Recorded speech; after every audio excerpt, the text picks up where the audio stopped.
పసుపు సైన్యం యొక్క గర్జన ఇది. అట్లాగే కోట్లాది మంది తెలుగు ప్రజల ఆశా సముద్రం. ఈ మహానాడు కేవలం మన పాస్ట్ని గుర్తు చేసుకోవడం ఒకటే కాకుండా భవిష్యత్తుని కూడా నిర్ణయించే ఒక మహాసంకల్ప సభ. ప్రతి ఒక్క పసుపు కార్యకర్తకు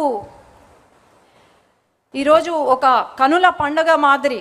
అలాంటి ఈ మహాసభ, ఈ పవిత్రమైన వేదిక పైన ఒక జాతీయ ప్రధాన కార్యదర్శిగా నివేదికను సమర్పించే అవకాశం నాకు ఇచ్చిన ముఖ్యమంత్రి గారికి ధన్యవాదాలు తెలియజేసుకుంటూ, మన పార్టీ అధినేత సామర్థ్యంలో సాగిన అకుంఠిత దీక్ష, అట్లాగే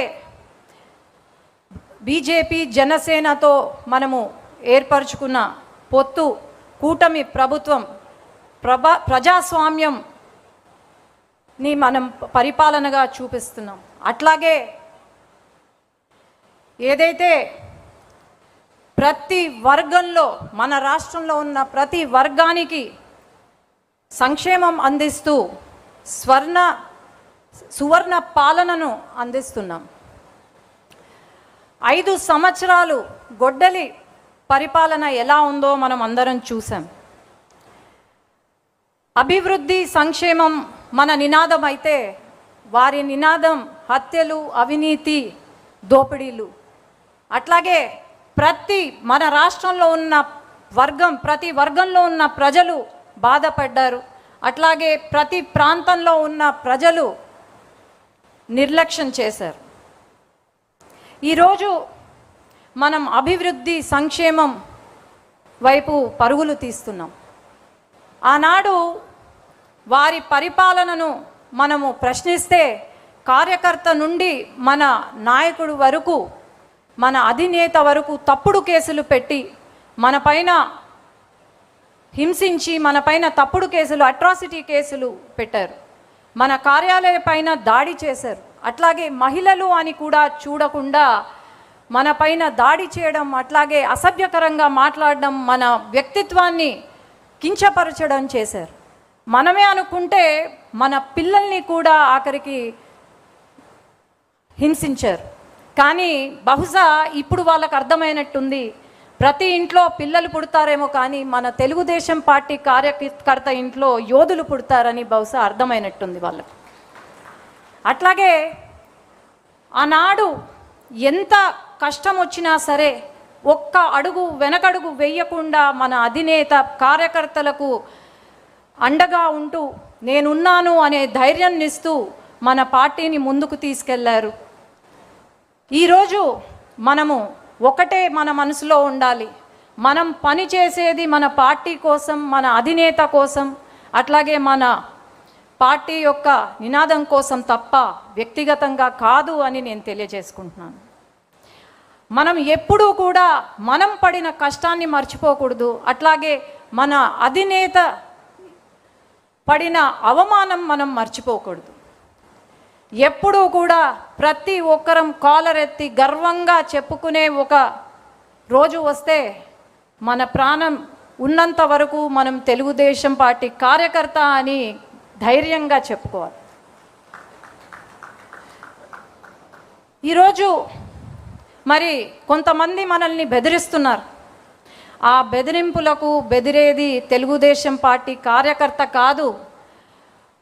గుండెల్లో భయం లేదు, కేవలం పసుపు రక్తం ఉందని మనం ధైర్యంగా చెప్పుకోగలుగుతున్నాం. ఈరోజు బెదిరిస్తున్నారు అంటే మనం చెప్పాల్సింది ఒకటే, మన కార్యకర్తగా వెనగడుగు వేసేది లేదు, తల దించేది లేదు, వెన్ను వంచేది లేదు. మనం ఒకవేళ వెను వంచినా లేకపోతే తల దించినా అది కేవలం నా జెండా కట్టడానికే తప్ప ఇంకేమీ కాదు. ఈ వేదిక నుండి తెలంగాణ కొన్ని దురదృష్టవశాత్తు మనం ఓటమి చెందాం. అట్లాగే తెలంగాణ నాయకులు ఎవరైతే ఉన్నారో వాళ్ళు కార్యకర్తలను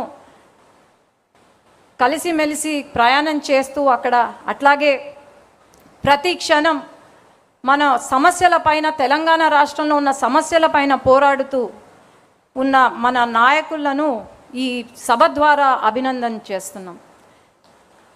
అట్లాగే ఈరోజు గల్లీ నుండి ఢిల్లీ వరకు మన జెండా ఎగురుతుంది. మన తెలుగుదేశం పార్టీ, మన తెలుగు ప్రజల ఆత్మగౌరవాన్ని నిలుపుతున్నాం, తెలుగు గళాన్ని వినిపిస్తున్నాం. అండమాన్ దీవుల నుండి కూడా మన తెలుగుదేశం పార్టీ జెండా రెపరెపలాడుతుంది. ఎప్పుడు కూడా దేశంలో గళం వినిపించిందే తప్ప ఎప్పుడు కూడా వెనకడుగు వేయలేదు. మనం సూపర్ హిట్, ఈ 2 సంవత్సరాల పాలనలో సూపర్ 6ని సూపర్ హిట్ చేశాం. దీపం 2 పథకం కింద 3 గ్యాస్ సిలిండర్లు ఇస్తున్నాం. తల్లికి వందనం, ఫ్రీగా బస్ సర్వీస్, అట్లాగే రైతులను ఆదుకుంటున్నాం. ప్రతి ఒక్కరి ఇంట్లో వెలుగులు తీసుకొస్తున్నాం. ప్రతి వర్గం, ప్రతి కులం, ప్రతి మతానికి న్యాయం చేస్తుంది మన కూటమి ప్రభుత్వం. ఈరోజు అభివృద్ధే కాకుండా, సంక్షేమమే కాకుండా అభివృద్ధి వైపు పరుగులు తీస్తున్నాం. నారా లోకేష్ అన్న గారి కోరిక 24 లక్షల జాబులు యువతకు అందించాలని, ఆ కోరిక కూడా త్వరలో నెరవేరబోతుంది. యువత భవిష్యత్తు అంటనే గుర్తుకొచ్చే పేరు నారా లోకేష్ అన్న. అట్లాగే తెలుగుదేశం సింహానికి శక్తి గర్జన ఎలా అవుతుందో మన తెలుగుదేశం పార్టీకి శక్తి నారా లోకేష్ అన్న అని నేను గర్వంగా చెప్పుకోగలుగుతున్నాను. ఈరోజు రాష్ట్రంలో 2 సంవత్సరాల కాలంలో 23 లక్షల కోట్లతో పెట్టుబడులు తీసుకొచ్చాం. దాదాపు 800 పైన కంపెనీలకు ఏదో ఒక రోజు, ప్రతిరోజు శంకుస్థాపనలు కానీ ప్రారంభోత్సవం కానీ జరుగుతూనే ఉంది. కానీ గొడ్డలి పార్టీ సమయంలో ఒక్క కంపెనీ కూడా రాలేదు అని నేను చెప్తున్నాను. అట్లాగే సంక్షేమం, అభివృద్ధి, జాబ్సే కాకుండా ఒక పక్క ఇరిగేషన్ ప్రాజెక్ట్స్ని పూర్తి చేస్తున్నాం. శాంతి భద్రతను మనము చూసుకుంటున్నాము. ఇలా చేసుకుంటూ పోయి 5 సంవత్సరాల కాలంలో మనం అనుకున్న టార్గెట్ రీచ్ అవ్వబోతున్నాం. అలాగే నా స్పీచ్ కంప్లీట్ చేసే ముందు యువగలం పాదయాత్ర గురించి చెప్పాలి. ఆనాడు యువగలం పాదయాత్ర ద్వారా లోకేష్ అన్న ట్రైలర్ చూపిస్తే ఈరోజు ప్రజలే సినిమా చూపించారు మన గొడ్డలి పార్టీకి. ఆనాడు ప్రతి అడుగున అడ్డంకులే, ఆ అడుగులు ఈరోజు శక్తిగా మారి, ఆనాడు యువగలం అడుగులే ఈరోజు శక్తిగా మారాయని గర్వంగా చెప్తున్నాను. అట్లాగే ఈరోజు ఈ పవిత్ర సమయాన ఈ మహాసభ ముందు 7 ముఖ్యమైన చరిత్రాత్మక నిర్ణయాలను ఉంచుతున్నాను. అధినేత నాయకత్వంలో మరో ఆలోచనకు తావివ్వకుండా తెలుగుదేశం పతాకం నిరంతరం రెపరెపలాడేలా ముందుకు సాగాలి. ప్రజా శ్రేయస్సే లక్ష్యంగా నడుం బిగించి ప్రభుత్వానికి అండగా నిలవాలి. ప్రత్యర్థుల దుష్ప్రచారాన్ని గ్రామ స్థాయి నుండి రాష్ట్ర స్థాయి వరకు బలంగా తిప్పికొట్టాలి. మన ప్రభుత్వం చేపడుతున్న అభివృద్ధి సంక్షేమాలను ప్రజాక్షేత్రంలోని బలంగా తీసుకెళ్లాలి. ఆధునీకరించబడిన పార్టీ సిద్ధాంతాలను ప్రతి కార్యకర్త చిత్తశుద్ధితో ప్రజల్లోకి తీసుకెళ్లి ప్రచారం చేయాలి. మన రాజకీయ ప్రత్యర్థి జిత్తులమారి నక్క లాంటివాడు.